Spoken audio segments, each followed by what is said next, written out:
Sa buhay natin mayroong isang mamahalin sasambahin.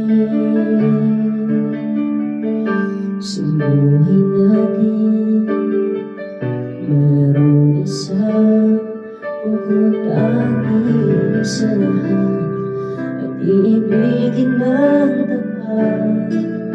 Ngunit hindi sinasayang pagkakataon, para bang ika'y nilalaro ng panahon na ibang makikilala sa unang pagkikita.